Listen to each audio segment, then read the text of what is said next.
الحضور الكرام، الإخوة الأعزاء، السلام عليكم ورحمة الله وبركاته.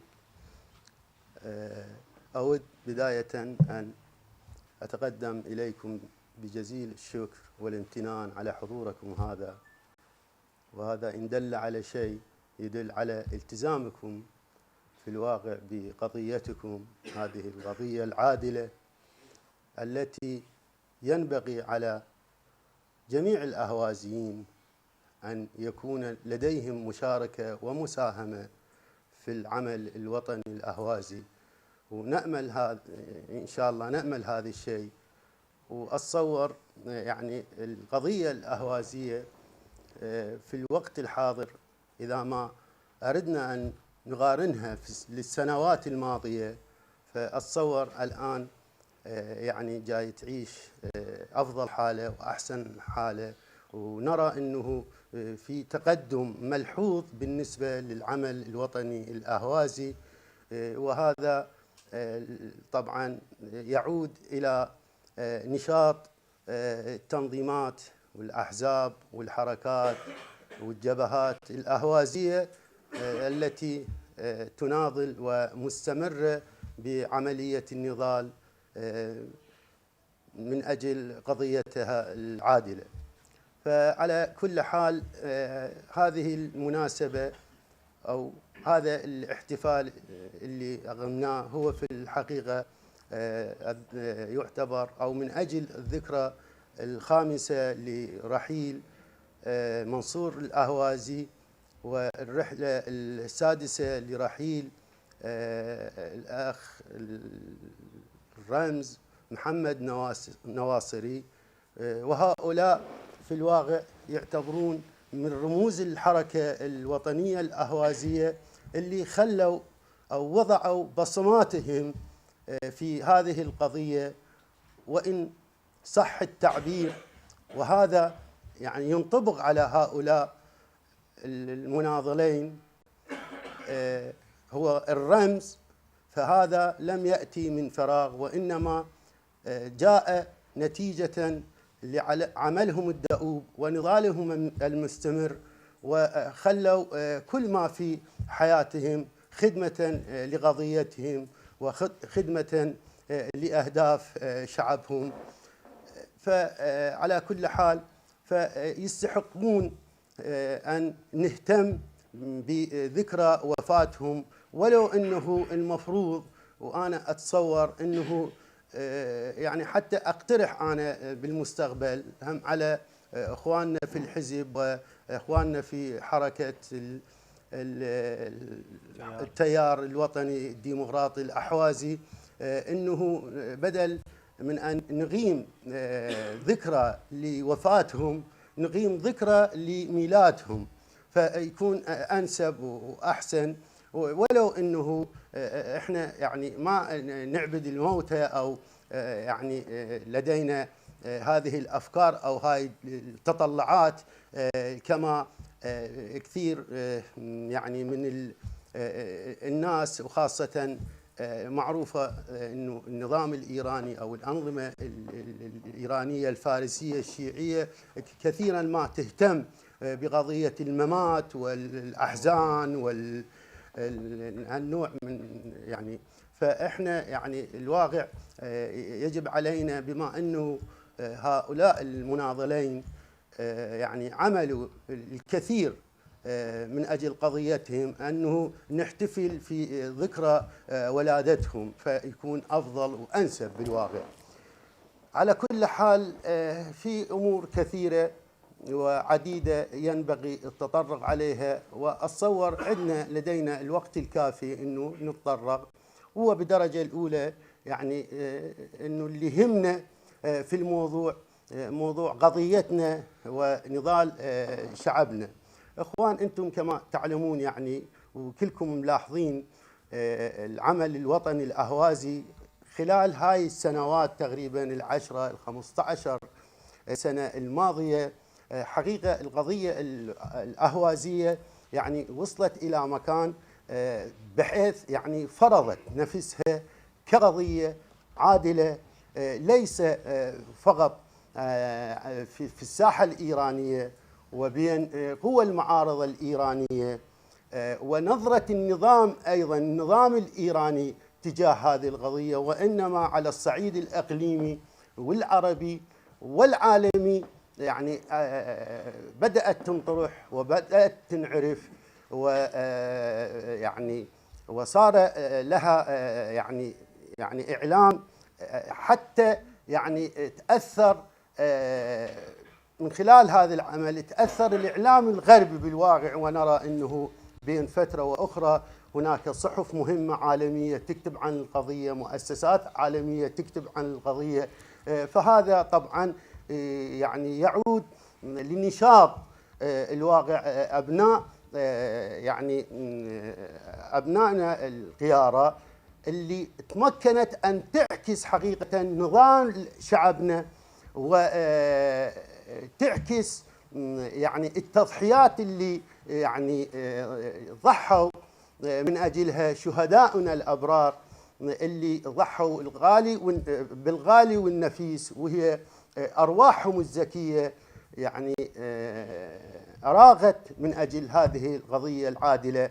فهذا يعود بالدرجة الأولى لهؤلاء، وبالدرجة الثانية للنشطاء اللي استطاعوا أن يعكسوا هذا للعالم، وفي للعالم خاصة العربي والعالمي. على كل حال الآن يعني القضية الأهوازية أنا أشوفها رغم أنه الخلافات أحيانا اللي نشوفها سائدة بين الحركة الوطنية الأهوازية بين فصائل الأهوازية، فهذا أتصور يكون من الطبيعي جدا أن يكون في هناك خلاف في الرؤية، في هناك خلاف في التعامل، في هناك خلاف في أسلوب النضالي، أنه كل تنظيم كل حركة كل فصيل يرى أنه أحسن طريقة وأفضل سبيل للوصول إلى أهدافنا، وهي أتصور أهدافنا واضحة والكل معترفة بها وبحقانيتها، وهو في النهاية حق تغيير المصير للشعب العربي الأهوازي. لكن هذا لا يعني أنه الخلاف إذا حصل أنه راح يعني يؤثر سوءا على مسار القضية الأهوازية.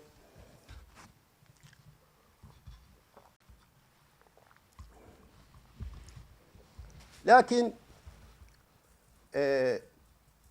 في هناك خلاف، وهذا الخلاف قلنا طبيعي جدا أن يحصل، لكن الشيء اللي غير طبيعي واللي المفروض يعني احنا نأكد عليه ونزيله من مسار حركتنا السياسية من حركتنا النضالية، وهو أنه يعني إقصاء الآخر. فإقصاء الآخر بالواقع لا يخدم قضيتنا، وراح يولد كراهية، راح يولد شكوك، راح يولد بالتالي الإحباط على يعني شعبنا، وخاصة الشباب اللي كلهم نشاط وحماس وتحرك. بالتأكيد يعني هذه الظاهرة السيئة راح تعكس يعني وتخلي أثر سوء على هؤلاء الشباب وعلى هؤلاء النشطاء. فالمفروض يعني نهتم لهذا الأمر، ونحاول بشتى الإمكانيات بشتى الطرق أن نزيله من طريق حركتنا الوطنية، لأنه ما يخدمنا وإنما يخدم النظام اللي جايين قارعة اللي ظالمنا ومضطهدنا وسالب حقوقنا.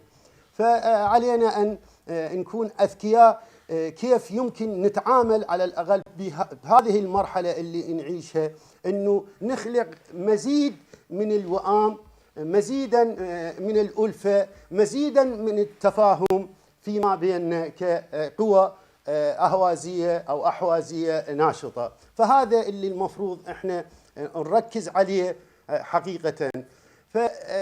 وبدون ما يعني ما المانع مثلا يأتي حزب نفرض يؤمن بالنضال السلمي، زين، ويؤمن في حل القضية الأهوازية في إطار القضية القومية في إيران، ويأتي مثلا تنظيم سياسي ما يؤمن نفرض بالكفاح المسلح، يؤمن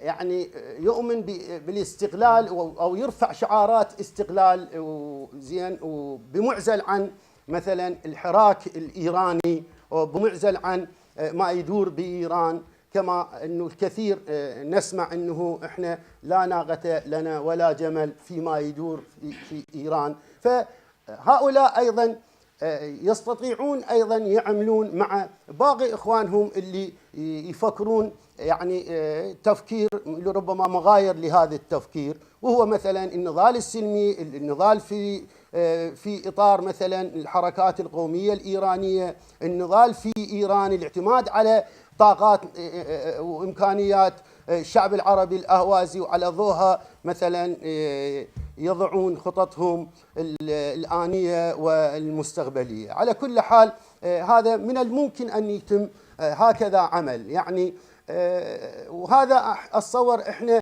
الواقع نشاهده ونلاحظه في كثير من البقع في العالم، في كثير من النقاط في العالم. على سبيل المثال مثلا عندنا نفس هذا الشيء بين الفصائل مثلا الكردية اللي تعمل في إيران، زين، في قسم من عندها تؤمن انه هي خلص رافعه شعار الاستقلال ورافعه شعار انه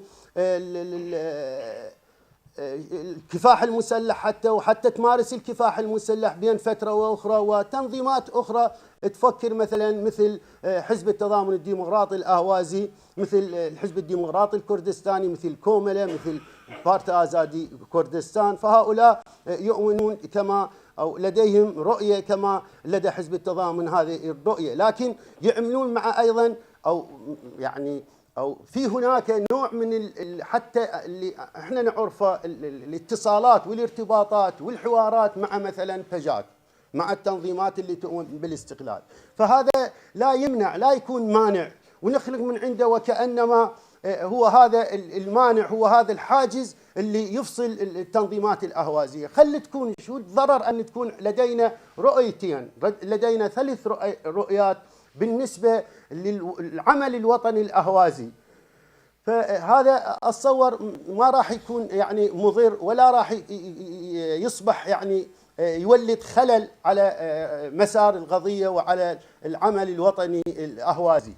فالمهم كيف يمكن أن نتفاهم، وكيف يمكن أن نضع على الأقل البرامج المرحلية، أو نتفق على برنامج حد أدنى من أجل حتى العمل المشترك. يعني نفرض، تعرفون إخوان أنه يعني معظم التنظيمات العربية الأهوازية اللي تعمل اللي بالخارج، يعني عملها النضالي يصب في الواقع في العمل السياسي، في التحرك، في العمل الإعلامي، زين، الاتصال بالمؤسسات العالمية، بالمؤسسات الدولية، بالإعلام، الظهور في الإعلام. فهذا يمكن أن يتم أو تقوم بجميع هذه القوى بدون ما أنه نجي ونستفاد من هذا الإعلام العالمي أو من هذه المنابر العالمية أنه نستغلها لضرب بعضنا البعض. وهذا أتصور من أخطر الظواهر اللي ممكن تواجه القضية العربية الأهوازية، وهذا ما يريد النظام الإيراني، وهذا ما يسعي النظام الإيراني أن يخلق هذه الفتن، أن يخلق هذه الاختلافات في صفوف أبناء الأهواز، اللي بالنهاية هو مطلبهم واحد، هو الوصول إلى حق طريق المصير، أنه تخلص الشعب العربي الأهوازي مما يعانيه من سياسات تفريز، تطهير عرقي، زين، تهميش. فهذا أتصور كلها واقفة عليه، وكلها الطالب بالتنظيمات الأهوازية.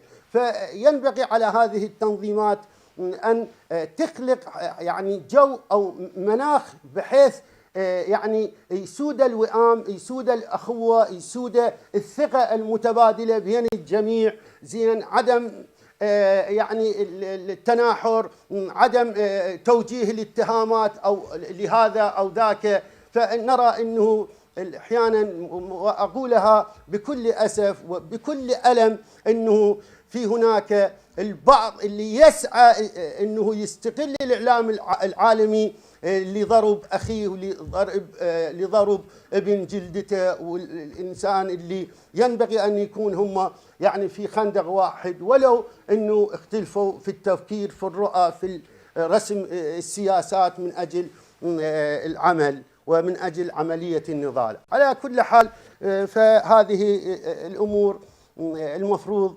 الفصائل العربية الأهوازية تهتم بها وتزيل هذه الحالات والظواهر السيئة اللي ينبغي أن تتخلص منها الحركة الوطنية الأهوازية.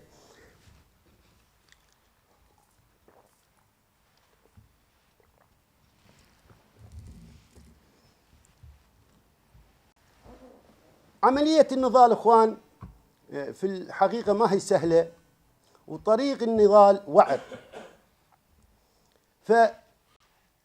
فيريد ناس، يريد يعني قوى اللي تستطيع كيف يمكن أنه تتعامل مع هذا النضال.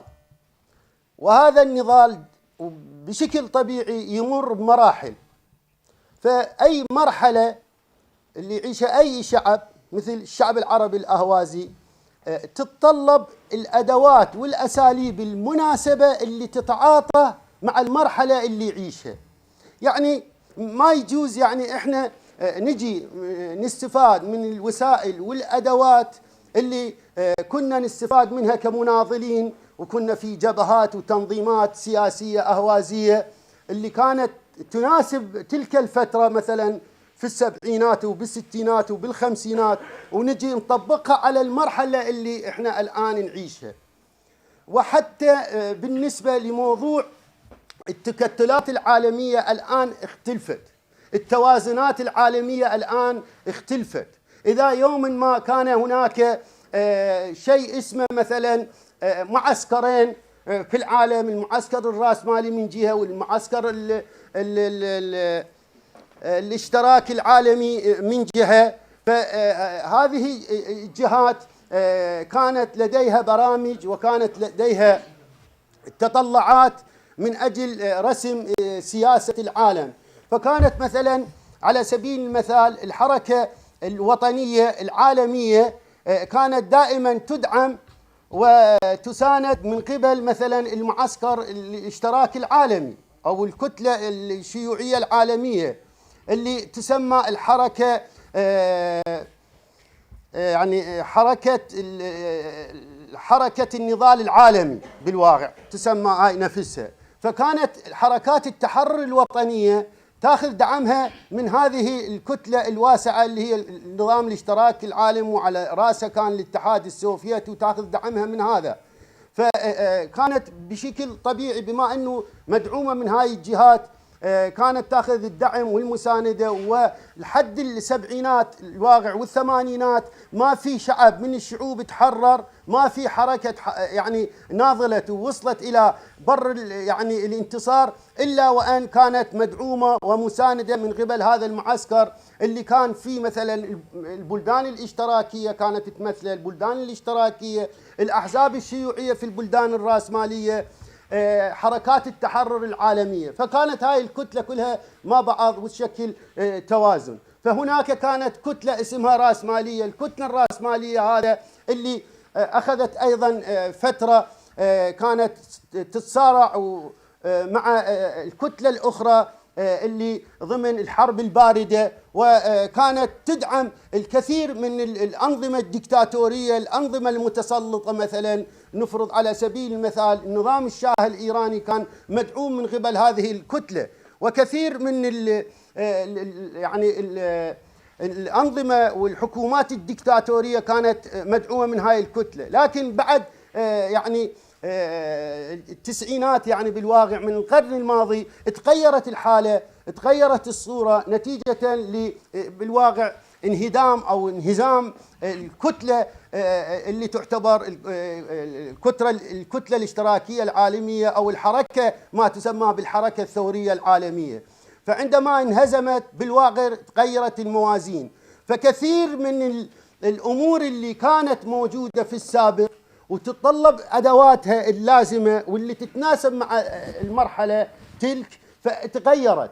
فتصوروا مثلا اليوم مثلا الولايات المتحدة الأمريكية هي اللي تطالب بحقوق الشعوب وتدافع عن مسائل حقوق الإنسان. الدول الرأسمالية الكثير من عندها اليوم أصبحت هي المطالبة وتطالب بال يعني بحقوق الشعوب، والشعوب اللي حقها ضايع واللي حقوقها مسلوبة. يعني تغيرت الصورة تماما. فينبغي أيضا على القوى الوطنية، على الحركات الوطنية في كل العالم يعني تتماشى وتضع برامج اللي تتناسب مع هاي المرحلة بالواقع.